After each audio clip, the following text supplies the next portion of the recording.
గురువుగారు, రామాయణంలో అన్ని కాండలు పారాయణ చేయొచ్చు కానీ ఉత్తరకాండను మాత్రం పారాయణ చేయకూడదంటారు. ఎందుకని?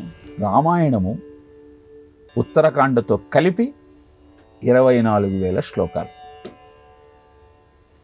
వాల్మీకి మహర్షి రామ పట్టాభిషేకం దాకా రచించిన తరువాత జరగబోయే కథను ఉత్తరకాండలో చెప్పటం జరిగింది. రామాయణం అనగానే గాయత్రీ మంత్రంలోని 24 బీజాక్షరాలకు 24,000 శ్లోకాల వ్యాఖ్యానమని, గాయత్రీ మంత్ర రహస్యాన్ని అద్భుతంగా వివరించేటువంటి ఉద్గ్రంథమని చెబుతారు. సామాన్యంగా సాంప్రదాయం ఏమిటి అంటే,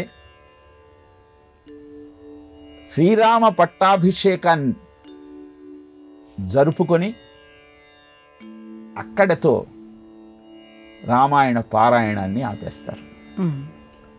ఒకవేళ ఉత్తరకాండ కూడా ప్రవచనంలో చెప్పినట్టయితే మళ్ళీ బాలకాండ కూడా చెప్పుకొని సీతారామ కళ్యాణంతో ప్రవచనాన్ని ఆపేస్తారు. ఎందుకంటే శుభంగా సంతోషంగా రామాయణ పారాయణాన్ని చేస్తూ జీవితాన్ని సరైన మార్గంలో సరిదిద్దుకోవాలనుకునే ఔత్సాహికులకు రామావతార పరిసమాప్తి, సీతమ్మ యొక్క భూదేవి దగ్గరకు వెళ్ళేటువంటి కథాగమనం కొంత విచారాన్ని కలుగజేస్తుంది కనుక. కానీ ఉత్తరకాండలోనే ఈ దేవతామూర్తులు వానరులుగా జన్మించిన వైరం, అనేక మంది జన్మరహస్యాలు చెప్పటం జరుగుతుంది. కొందరు అసలు ఉత్తరకాండ రామాయణంలోనే లేదనేవాళ్ళు ఉన్నారు, యుద్ధకాండ కూడా రామాయణంలో లేదనేవాళ్ళు ఉన్నారు. కానీ వాల్మీకి గ్రంథ ప్రారంభంలోనే చెప్పినట్టు రామాయణము 24,000 శ్లోకాల గ్రంథము.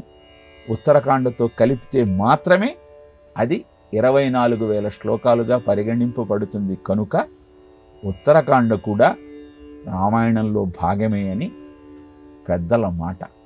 యావత్ స్థాస్యంతి గిరయః సరితశ్చ మహీతలే తావద్ రామాయణ కథ లోకేషు ప్రచరిష్యతి అంటాడు బ్రహ్మదేవుడు వాల్మీకితో రామాయణాన్ని రచించమని చెప్పుతున్నటువంటి సమయంలో.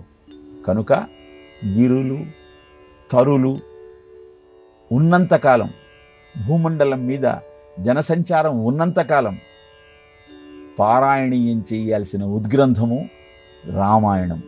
ఎందుకంటే రామో విగ్రహవాన్ ధర్మ, ధర్మానికి ప్రతిరూపమే రాముడు. రాముడు లాంటి మహానుభావుడు మా దేశంలో జన్మించలేదు కనుకనే మా దేశంలోని యువత విశృంఖలంగా సంచరిస్తోంది అని కోల్మన్ అనేటువంటి మానసిక తత్వవేత్త చెప్పటం జరిగింది. ఆ విదేశాలలో ఉన్నటువంటి వైపరీత్యాలన్నింటినీ చూచిన తరువాత. అందుకే రామకథను వింటూ రామాయణాన్ని పారాయణ చేస్తూ రాముడు నడిచినటువంటి బాటయే మన జీవన పథంగా మార్చుకుంటూ శ్రేయస్సును పొందే ప్రయత్నం చేద్దాం.